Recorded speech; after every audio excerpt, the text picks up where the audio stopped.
Good morning students. आज मैं आपको क्लास 7th की हिंदी रीडर का लेसन 11 पढ़ाऊंगी, जिसका नाम है संस्कृति क्या है। संस्कृति और सभ्यता ये दोनों शब्द एक है, लेकिन उनके अर्थ अलग अलग है। सभ्यता मनुष्य का वह गुण है जिससे वह अपनी बाहरी तरक्की करता है। संस्कृति मनुष्य का वह गुण है जिससे वह अपनी भीतरी उन्नति करता है।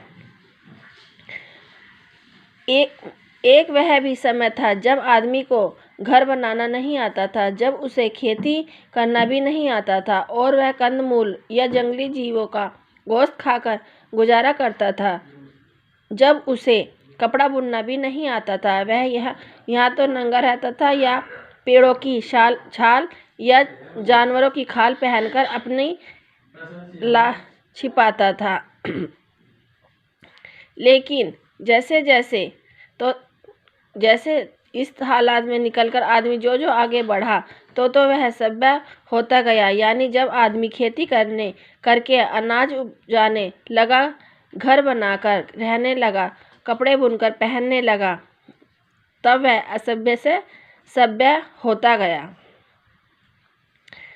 लंबी लंबी और चौड़ी सड़कें, बड़े बड़े मकान, अच्छा भोजन और अच्छी पोशाकें ये सभ्यता की पहचान है। अच्छे भोजन का सामान हम सभ्यता के जरिए पैदा करते हैं, लेकिन जिस ढंग से हम भोजन तैयार करते हैं और जिस कला से हम उसे खाते हैं वह हमारी संस्कृति कहलाती है। एक कहावत है कि सभ्यता वह है जो हमारे पास है, लेकिन संस्कृति वह है गुण है जो हम में छिपे हुए हैं।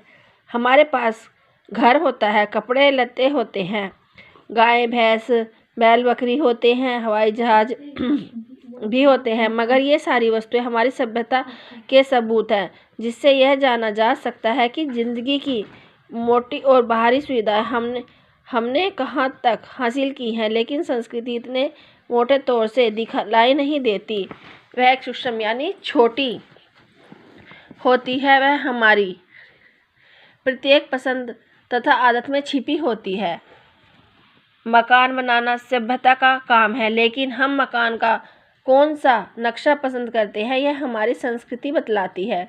कपड़ा तैयार करना सभ्यता का काम है, लेकिन उसको रंग रूप देना संस्कृति का काम होता है।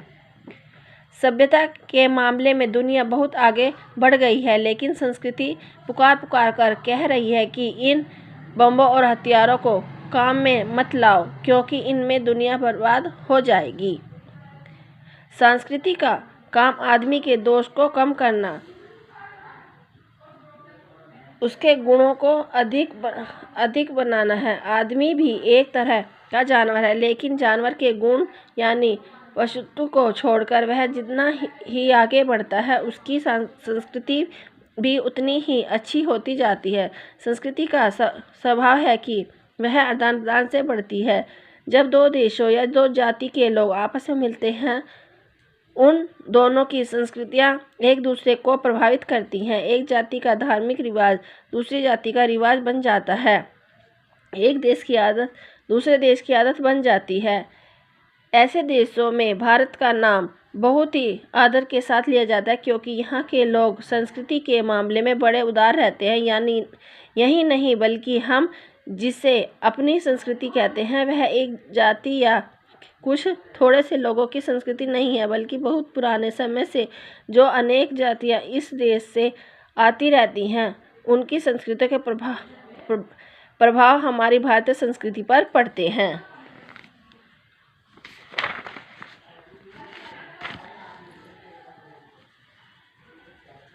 यह भी ध्यान देने की बात है कि भारतीय संस्कृति का जब किसी विदेशी संस्कृति से मिलन हुआ, तब हमारी संस्कृति में एक नई ताजगी आ गई।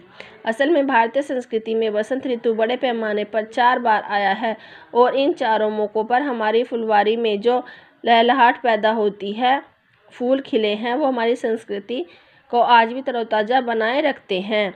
इन 4 अध्यायों में पहला अध्याय वह है जो आर्य इस देश में आए और द्रविड़ जाति से मिलकर उन्होंने उस संस्कृति की नींव डाली जिसे हम हिंदू अथवा भारतीय संस्कृति कहते हैं। दूसरा अध्याय जब संस्कृति कुछ पुरानी हो गई और उसके खिलाफ महात्मा बुद्ध और महावीर ने विद्रोह किया। इसके फलस्वरूप बहुत सी रूढ़ियाँ दूर हुई और यह संस्कृति एक बार फिर से नवीन हो गई।